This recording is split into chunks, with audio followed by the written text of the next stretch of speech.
ಇಂದು ವಿಜಯನಗರ ಜಿಲ್ಲೆ ಹಗರಿಬೊಮ್ಮನಹಳ್ಳಿಯ ಶ್ರೀ ಕನ್ನಿಕಾ ಪರಮೇಶ್ವರ ಕಲ್ಯಾಣ ಮಂಟಪದಲ್ಲಿ Bayer Crop Science Limited Ballari ಇವರ ವತಿಯಿಂದ ದಾಳಿಂಬೆ ಬೆಳೆಯ ವಿಚಾರ ಸಂಕಿರಣ ಕಾರ್ಯಕ್ರಮವನ್ನು ಹಮ್ಮಿಕೊಂಡಿದ್ದು, ಈ ಒಂದು ಕಾರ್ಯಕ್ರಮದ ದಿವ್ಯ ಸಾನ್ನಿಧ್ಯವನ್ನು ಪರಮಪೂಜ್ಯ ಶ್ರೀ ಡಾಕ್ಟರ್ ಮಹೇಶ್ವರ ಮಹಾಸ್ವಾಮಿಗಳು ವಹಿಸಿದ್ದು, ವಿಶೇಷ ಆಹ್ವಾನಿತರಾಗಿ Shri Sharana Basavanagouda N, commercial manager Bayer Crop Science Limited Bellary ಮತ್ತು Shri Pramod Kumar Swamy, marketing manager Bayer Crop Science Limited Bellary ಹಾಗೂ ಶ್ರೀ ದಿನೇಶ್ ದಾರಿವಾಲ್, ಮಾಲೀಕರು ಮಹಾವೀರ ಟ್ರೇಡರ್ಸ್ ಹಗರಿಬೊಮ್ಮನಹಳ್ಳಿ, ಶ್ರೀ ಪತ್ತಿಕೊಂಡ ಶ್ರೀಧರ್ ಶೆಟ್ಟಿ, ಮಾಲೀಕರು ಗುರುಪ್ರಸಾದ್ ಟ್ರೇಡಿಂಗ್ ಕಂಪನಿ ಕೊಟ್ಟೂರು ಹಾಗೂ ಎಲ್ಲ ದಾಳಿಂಬೆ ಬೆಳೆಗಾರರು, ವರ್ತಕರು ಹಾಗೂ ದಾಳಿಂಬೆ ಬೆಳೆಯ ಸಲಹೆಗಾರರು ಈ ಒಂದು ಕಾರ್ಯಕ್ರಮದಲ್ಲಿ ಉಪಸ್ಥಿತರಿದ್ದರು. ವರದಿ ಸಿಡಿಲು ಗುಡುಗು ವಾಹಿನಿ ಹಗರಿಬೊಮ್ಮನಹಳ್ಳಿ.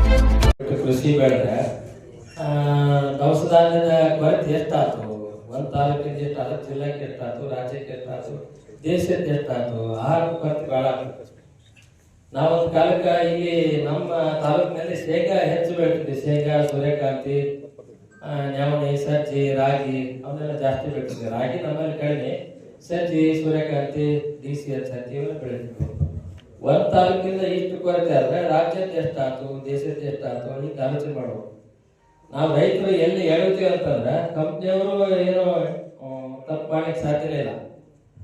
ಈ ಮಧ್ಯವರ್ತಿಗಳು ನಮ್ಮನ್ನ ಅರ್ಧ ಹಾಳು ಮಾಡ್ತಾರ. ಇನ್ನೊಂದು ನಾವು ರೈತರಿಗೆ ಏನಂದ್ರೆ ಯಾವುದು ಏನು ಯಾರೊಬ್ರು ಬೆಳೆದಂದ್ರೆ ಎಲ್ಲರೂ ಅದನ್ನ ಹಾಕಿಬಿಡೋದು. ಈಗ ಸುಮಾರು ಒಂದು 15-20 ವರ್ಷ ಕೆಳಗೆ ಶೇಂಗಾಕ್ಕೆ ಯಾವುದೋ ರೋಗ ಬಂದದ್ದು ನೋಡೋದು, ಕರ್ಕಿಗೆ ರೋಗ ಯಾವುದೋ ಬರುತ್ತೆ. ಅದು ಬಂದಾಗ ಈ ವಿಜ್ಞಾನಿಗಳು ಹಾಕೋದು ಎಲ್ಲರೂ ಬಿಟ್ಬಿಟ್ರೆ ಅದು ವೈರಸ್ ಆಗೋದಿಲ್ಲ, ಒಂದು ವರ್ಷಕ್ಕೆ ಖಾಲಿ ಹಾಕಕ್ಕೆ ಮತ್ತೆ ಬೆಳಿಬೋದಂತ. ಆದ್ರೆ ಯಾರು ಕೇಳಲ್ಲ, ನಾವೇ ಕೊಡ್ಬೇಕು, ಅದು ರೋಗ ಬಂದು ಎಲ್ಲರಿಗೂ ಬರ್ತದೆ, ನಮಗೊಂದು ಆಯ್ತು ಹಾಕಲ್ಲ. ಹಿಂಗೆ ಇಲ್ಲಿ ನಾವು ಹೇಳ್ತೇವೆ. ಈಗ ನೋಡಿ, ಈರುಳ್ಳಿ ಬೆಲೆ ಕಡಿಮೆ ಆಗಿದೆ. ನಮ್ಮ ರೈತರು ಬೆಳಿತಾರೆ, ಹೂವನ್ನ ಕಷ್ಟಪಟ್ಟು ಗೊಬ್ಬರ ಬೀಜ ಹಾಕಿ ನೀರು ಕಟ್ಟಿ ಕಳೆ ಇದೆಲ್ಲ ಮಾಡಿ ಬೆಳಿತಾರ. ರೇಟ್ ಕಡಿಮೆ ಆದ್ಮೇಲೆ ಅದನ್ನ ರೋಡಿಗೆ ಹಾಕಿ ಹೋರಾಟ ಮಾಡ್ತಾರೆ. ಅದಕ್ಕೆ ಏನಂತಂದ್ರೆ ಅದೊಂದು ಟ್ರೆಂಡ್ ನಮ್ಮಲ್ಲಿ ನಾವು ಒಂದು ಸೃಷ್ಟಿ ಮಾಡಿದ್ವಿ. ನಾವು ಒಂದೊಂದು ತಾಲೂಕಿಂದ ಈಗ ಸರ್ಕಾರ ಒಂದು ಒಳ್ಳೆ ಆದೇಶ ಹೊರಡಿಸಿದ್ರು. ಒಂದೊಂದು ಜಿಲ್ಲಾಕ್ಕೆ ಯಾವ್ಯಾವ ಏರಿಯಾಕ್ಕೆ ಏನೇನು ಬೆಳೆ ಚೆನ್ನಾಗಿ ಬರ್ತೈತೆ ಅನ್ನೋದನ್ನ ಸಮೀಕ್ಷೆ ಮಾಡಿ ನಮ್ಗೆ ವರದಿ ಕೊಟ್ಟರು. ಆದ್ರೆ ಆ ವರದಿಯನ್ನು ಮೀರಿ ನಾವು ಕೆಲಸ ಮಾಡ್ತೇವೆ.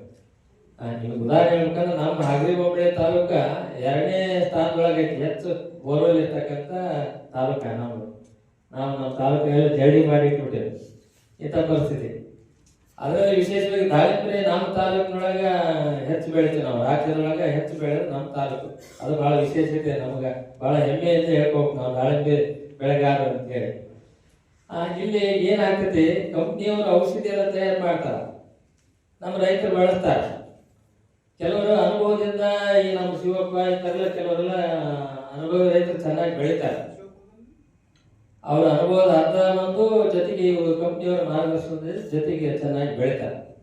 ಎಲ್ಲಿ ನಾವು ಹೇಳ್ತೀವಿ ಅಂತಂದ್ರೆ, ನಿಮ್ಗೆ ಸುಮ್ಮನೆ ಉದಾಹರಣೆ ಹೇಳ್ತೀನಿ. ಇಲ್ಲಿ ವೇದ ಮೇಲೆ ಕೂತಾರೆ ಎಲ್ಲ ಒಬ್ಬೊಬ್ಬರಿಗೆ ಒಂದೊಂದು ಅಭಿರುಚಿ ಇರ್ತದೆ. ಒಬ್ಬರಿಗೆ ಜಿಲಾಬಿ ಅಂದ್ರೆ ಇಷ್ಟ, ಒಬ್ಬರಿಗೆ ಹೋಳಿಗೆ ಅಂದ್ರೆ ಇಷ್ಟ, ಒಬ್ಬರಿಗೆ ಬಾದುಷೆ ಅಂದ್ರೆ ಇಷ್ಟ, ಒಬ್ಬರಿಗೆ ಜಾಮೂನ್ ಅಂದ್ರೆ ಇಷ್ಟ, ಒಬ್ಬರಿಗೆ ಸ್ವೀಟ್ ಇಷ್ಟ, ಖಾರ ಅಂದ್ರೆ ಇಷ್ಟ. ಈಗ ಒಬ್ಬೊಬ್ಬರಿಗೆ ಒಂದೊಂದು ಅಭಿರುಚಿ ಇರ್ತದೆ. ಹಂಗ ಬೆಳೆಯೊಳಗೆ ಒಂದೊಂದು ಬೆಳೆಗೆ ಒಂದೊಂದು ವಿಶೇಷವಾದ ಪೋಷಕಾಂಶಗಳು ಇಷ್ಟೇ ಇರ್ತದೆ. ನಾವೆಲ್ಲ ತಿಳಿಲಾಗ ಸುಮ್ಮನೆ ಯಾರು ಹಾಕಿದ್ರೆ ಸುಮ್ಮನೆ ನಾವು ಹಾಕಿಬಿಡಪ್ಪ. ಹಿಂಗಾಗಿ ನಮ್ಮ ರೈತರು ಫೇಲರ್ ಹಾಕ. ಇದನ್ನ ಈ ಕಂಪ್ನಿಯವ್ರು ಏನ್ ಮಾಡ್ಬೇಕು, ಅದನ್ನ ಚೆನ್ನಾಗಿ ಮಾರ್ಗದರ್ಶನ ಮಾಡ್ಬೇಕು.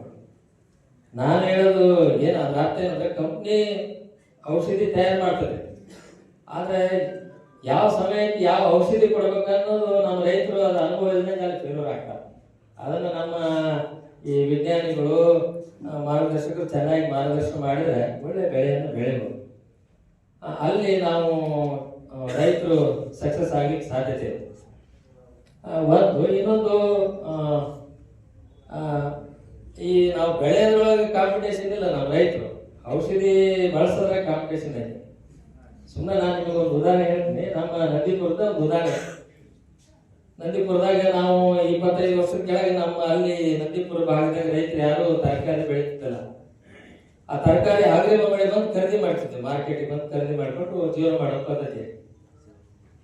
ಅಲ್ಲಿ ಒಟ್ಟು ಜನ ಈ ಆಂಧ್ರದಿಂದ ಒಂದಿಷ್ಟು ರೈತರು ಬಂದರು, ರೆಡ್ಡಿ ಅಂತೇಳಿ. ಅವರೆಲ್ಲ ನಮ್ಮ ಅಂಜಿನ ರೆಡ್ಡಿ ಅವರೆಲ್ಲ ಆ ಕಡೆ ಬಂದವರಲ್ಲ.